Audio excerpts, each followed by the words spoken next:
Hello, guys, in the Quick Movies channel for movie summaries, don't forget to subscribe. A strong earthquake under the ocean destroys a research and drilling facility. However, as the surviving crew makes their way to the surface, they discover the horrifying truth about what caused the earthquake. Will they be able to survive the force of nature? A company called Tian Industries is trying to conduct the deepest drill in the Mariana Trench, deploying the Kepler 822. They send a team to research an unexplored drilling zone in the said trench. Different news articles are shown, with one of them reading that there are strange sightings at the drill site. However, the company dismisses these rumors at Kepler 822 station. Nora, the station's mechanical engineer, shares her experience of working underwater for a long time. According to her, working underwater straight for months, you will lose your sense of day and night, but for her it doesn't really matter. While preparing for work, Nora hears a rumbling noise. When she goes out of the locker room to check it, she notices water dripping from above. Then all of a sudden, ocean waters break into the facility. She quickly runs to warn the others about the pressure breach. While on the run, she comes across her crewmate named Rodrigo. The two go to the bulkhead, but they cannot close it because the seal is jammed. Nora successfully fixes the seal and is about to close it. Just then she sees some of her crewmates running backward toward the bulkhead, screaming at them to wait. Unfortunately, they won't make it in time, so Nora has to seal the bulkhead to save the rest of the station. Suddenly the control panel blows up, which makes the two pass out. When Nora and Rodrigo regain consciousness, they hear the warning saying that there is an impending structural failure. All of the crewmates inside the Kepler 822 are advised to go to pod bays for immediate evacuation. As it turns out, 70% of the station has been compromised and the reactor is currently unstable. The two try to contact the control center first, but fail at this time. They start making their way to the pod bays. They see a working computer and Nora searches for the nearest pod bay. While doing so, Rodrigo assures Nora that sealing the bulkhead is the best decision at the moment. Shortly after, he asks Nora if it is an earthquake that caused the pressure breach, but Nora is not really sure. After finding the nearest evacuation pod, they quickly get on the move. However, the destruction caused by the incident makes it a little harder for them to pass through. At this time, they hear a man calling for help. Following the voice of the man, they find Paul, Nora's friend, pinned under some rocks. Fortunately, Paul's body is not caught in the rocks, so the two easily help him get up. Afterward, the three crawl through a very tight space where they see a dead body. When they reach the pod bay, they see the captain of Kepler Station, Lucian. Just then Nora finds that all of the escape pods in the bay are gone. Seeing them, Lucian orders Rodrigo and Paul to check where the submersibles are, and he questions Nora about the rig situation, to which she answers it's pretty bad. Nora is surprised that the captain, who has a daughter at home, didn't escape first. Lucian says that it's his duty as a captain to assure everyone's safety before his own. He then treats Nora's wound. Nora is having a breakdown, thinking about all those people that didn't survive because she closed the bulkhead. Lucian consoles her and tells her not to dwell on what happened later. When Nora gets to the main control base, there she finds the station's biologist Emily and another engineer named Liam. Lucian, Rodrigo and Paul arrive shortly after. The survivors' situation is getting dire because Lucian is not quite sure if help will arrive. They assess the situation, and with the reactor being unstable, a meltdown might happen. This will cause an explosion and definitely kill them. Estimating the time that they have, Nora thinks they have about minutes before the meltdown, with no escape pods and submersibles available. Lucian decides that they will go to Robex 64. Robex 64 is another station that is about a mile away from Kepler. Confused, the crew asks how they are going to get there, to which the captain says they will walk. Lucian plans to use the cargo elevator to go down the ocean floor, then they will go through the access tunnel to reach the midpoint station. After charging and cleaning their suit there, they will follow the markers to get to Roebuck. At this time, Liam tells them to listen to the last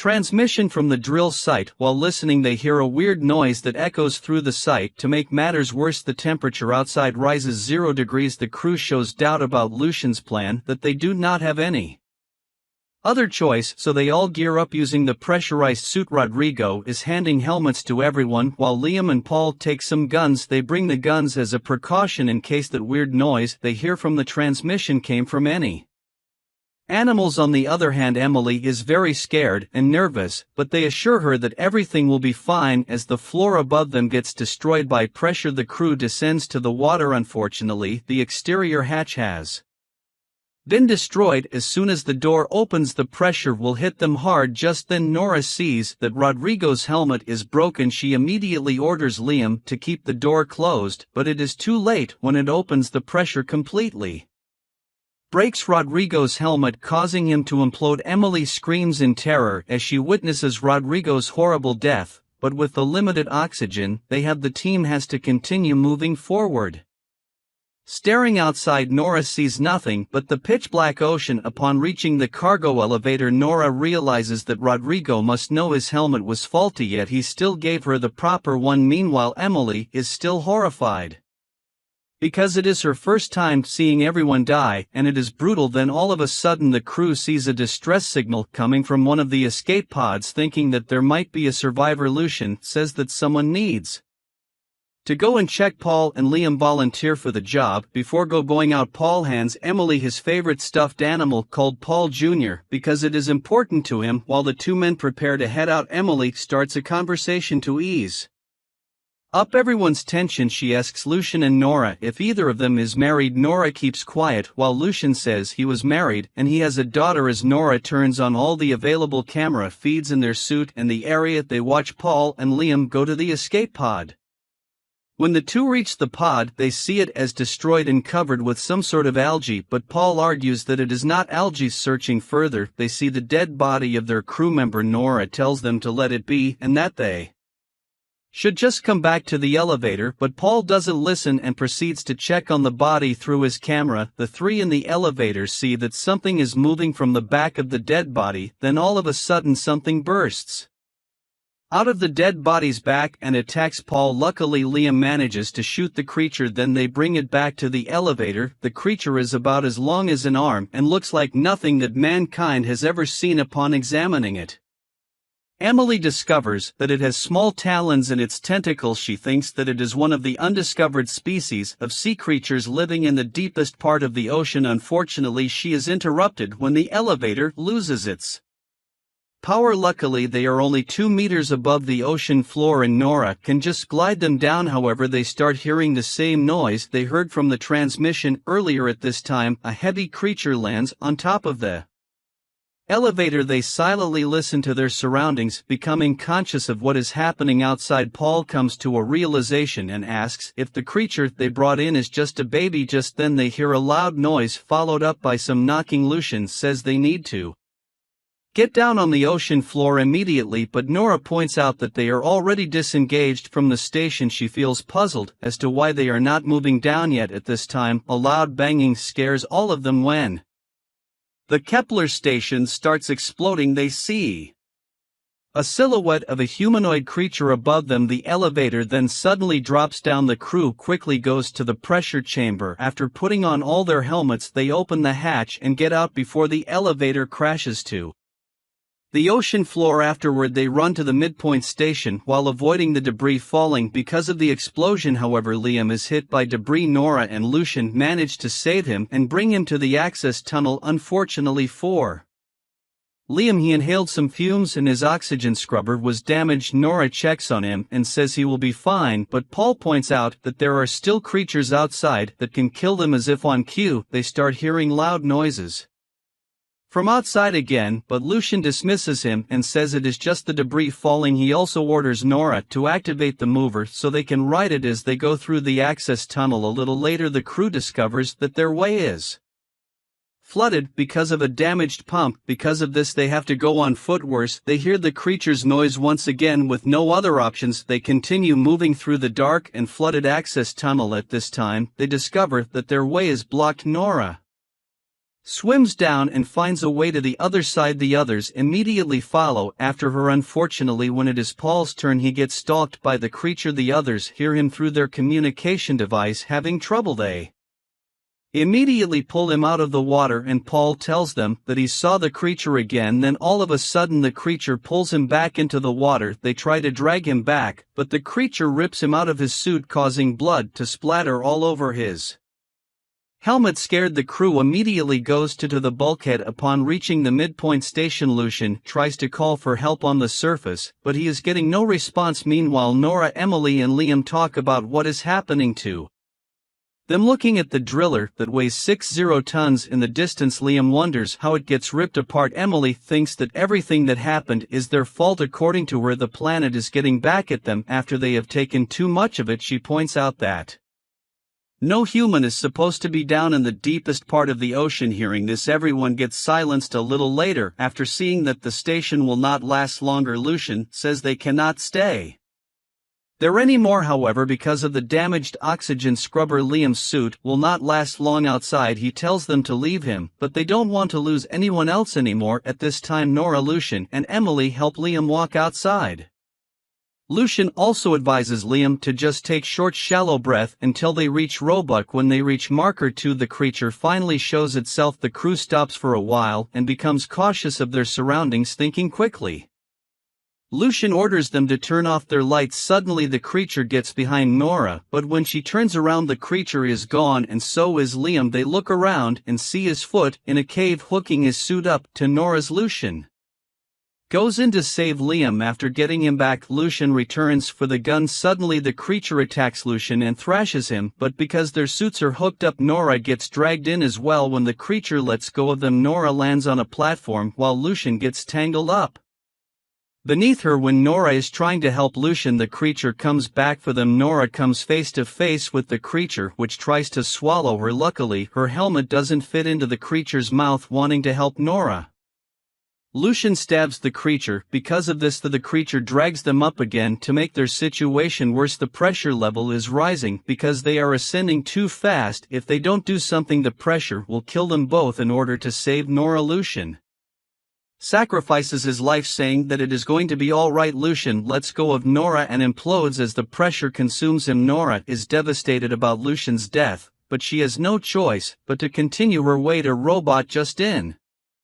time before her suit runs out of oxygen, Nora manages to get into an abandoned old expeditionary unit. There she sends a message to Emily and Liam, telling them where she is. Roaming around the station, she finds Lucian's old uniform. She sees a sympathy card and discovers that his daughter has already passed away. Afterward, Nora gets a map and traces her distance from Roebuck. She then changes into an old pressurized suit that she found in the station and brings a flare gun with her. On her way to Roebuck, she keeps on talking, hoping that she will reach Emily and Liam's communication lines. After some time, Nora starts to intercept Emily's communication line and hears her talking. She continues walking, following the markers until she finds Emily and Liam. As Nora approaches them, Emily panics, thinking that Nora is one of the creatures. She immediately consoles Emily and asks how Liam is. Fortunately, Liam is still alive, but he needs to be dragged around because he is wounded while walking. They talk about their lives. As it turns out, Nora has a fiancé, but he went missing after diving alone. On the other hand, Emily is very in love with Liam. A little later, the three finally reach the Roebuck. However, Emily's oxygen starts to run out. Nora encourages her to go further a little more. Much to their horror, they discover that the entrance of Roebuck becomes the nest and breeding ground for the creatures. When they notice that the creatures are sleeping, they try to sneak in by turning their lights off and quietly walking through them. Suddenly, Emily's suit rings its alarm, warning her that her oxygen level is getting critical. This awakens a large creature which starts to attack Nora. Nora orders Emily to continue taking Liam to safety. After the creature thrashes Nora around, it begins swallowing her. Fortunately, she manages to shoot it using the flare gun and gets out of the hole she made in the creature. However, the other creatures start to wake up, but to Nora's surprise, the creatures do not attack her and seem to swim upwards like something big is pulling them. She loads the flare gun and fires in the direction where they go, and horror creeps into Nora as she realizes that the creature that attacked them earlier is way too small compared to the enormous creature in front of her. As the enormous creature begins its attack, Nora tries to run inside the station. However, the impact of the creature's attack causes an explosion and sends Nora Flying. Fortunately, Emily comes back for her and drags her inside the station. As Nora's suit runs out of oxygen, Emily uses a fire extinguisher to break it open to make her breathe. After recovering for a while, the three start making their way through the station, but because they are unfamiliar with the place, they find it hard to get to the escape pods. Luckily, Nora finds a working computer and uses it to find the nearest pod bay. Just then, Emily and Liam see that enormous creature lurking outside the station. As they finally reach the pod bay, the creature begins attacking the station. Fortunately, although there are 3 pods in the bay, only 2 of them are working. When asked if they have enough pods for all of them, Nora lies to them and says all 3 pods are working. Hearing this, Liam tells the women to go first, but since he is injured, Nora and Emily insist that he goes first. As Emily prepares Liam for the takeoff, Liam thanks her for dragging him across the ocean floor. Afterward, Nora gives him Paul Jr. and orders him to give it to Paul's family. At this time, Emily tells Nora to take the next pod, yet Nora insists that she takes it. Just then, Emily realizes that something is wrong with the 3rd pod. She gets emotional because she doesn't want to leave Nora, but Nora promises her that she can fix it in time. Emily says she can help her, but she declines. Nora points out that Emily should not waste the opportunity to be with Liam. Then she pushes Emily inside the pod for the last time. Emily attempts to get out, but Nora punches her face. After apologizing to her, Nora promises that everything will be all right when the 2 escape pods successfully launch. A school of the smaller creatures follow them. Meanwhile, the enormous one remains at the station. After ensuring that her friends are safe, Nora just sits on the floor ready to accept her death. She then comes close to the window and looks at the gigantic monster in front of her. At this time, Nora sees on a monitor that more creatures are following the 2 escape pods. Seeing this, she decides to take down the monsters. Finally, Nora overloads Roebuck's nuclear core and sets off a massive explosion underwater, sacrificing herself for her friends. The explosion kills all the creatures, including the enormous one, allowing Emily and Liam to get back to the surface safely. The scene then changes to a news article about Emily and Liam surviving the incident at the drilling station. However, Industries doesn't allow either Emily or Liam to get interviewed publicly. The company also refuses to share any details about the incident. Everything about the accident is made classified. The movie ends with TN Industries continuing the drilling project. Even though the previous incident is still unclear, the movie did a great job of switching the thread of the movie from a simple earthquake underwater to a reveal of the monster living in the deepest part of the ocean. It is also a goosebump moment when the movie revealed that the adult form of the creature is as big as the station, with a monster that seems to be a combination of a titan and a kraken underwater. Is a good horror, sci-fi and kaiju movie. Don't forget to subscribe for more.